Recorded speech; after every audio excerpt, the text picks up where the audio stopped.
नमस्कार. स्वागत आहे तुमचं आपल्या यूट्यूब चॅनल सोनाली रेसिपीजमध्ये. तर आजची खास रेसिपी आज आपण बनवणार आहे. अगदी टम्म फुगलेली अतिशय चविष्ट कमी वेळात तयार करूया फणसाची पुरी किंवा फणसाचे घारगे.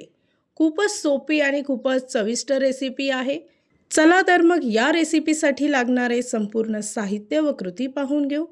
फणसाची पुरी किंवा फणसाचे घारगे बनवण्यासाठी इथे आपण एक मोठी वाटी पिकलेल्या फणसाचे गरे घेतले आहे. त्याच्यातील बिया काढून घ्यायच्या आणि त्याचा गर एका मिक्सरच्या भांड्यात टाकायचा आहे.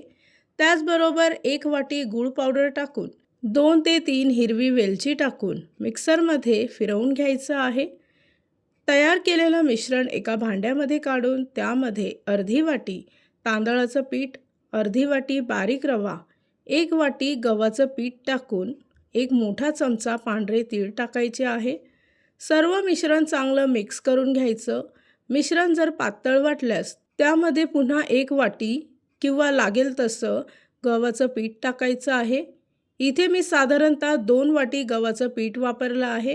पीठ चांगलं घट्टसर मळून घ्यायचं आहे. 10 मिनिटासाठी पीठ झाकून ठेवायचं. 10 मिनिटानंतर पिठाचे छोटे छोटे गोळे तयार करायचे. पोलपाटावर याच्या छोट्या आकाराच्या पुऱ्या लाटून घ्यायच्या आहे. त्यानंतर दुसऱ्या बाजूला तेल तापवून घेतलं. तेल तापलं की गॅसचा फ्लेम मंद आचेवर ठेवायचा. एका वेळेस 2 किंवा 3 पुऱ्या तळून घ्यायच्या आहे. तुम्ही इथे पाहू शकता की पुरी चांगली टम्म फुगलेली आहे. याचा अर्थ पीठ चांगलं मळलं गेलं आहे. या रेसिपीसाठी लागणारे संपूर्ण साहित्य व कृती मी तुम्हाला डिस्क्रिप्शन बॉक्समध्ये दिले आहेत, तर तुम्ही तिथे जाऊन चेक करू शकता. अशाच पद्धतीने बाकीच्या पुऱ्या किंवा बाकीचे घारगे इथे मी तळून घेते. तयार झाली आहे आजची खास रेसिपी. खूपच टेस्टी, खूपच सोपी, अतिशय कमी वेळात तयार केले आहे फणसाचे घारगे किंवा फणसाची पुरी.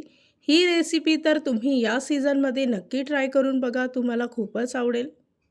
जर का तुम्हाला हा आजचा व्हिडिओ आवडला असेल तर प्लीज लाईक, शेअर आणि कमेंट करा.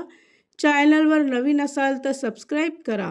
सबस्क्राईब केल्यामुळे काय होईल, ज्या वेळेस मी रेसिपीचा नवीन व्हिडिओ अपलोड करेल तर त्याचं नोटिफिकेशन तुमच्या मोबाईलवर येईल. आणि पुन्हा भेटूया आपण अशीच एक रेसिपी घेऊन.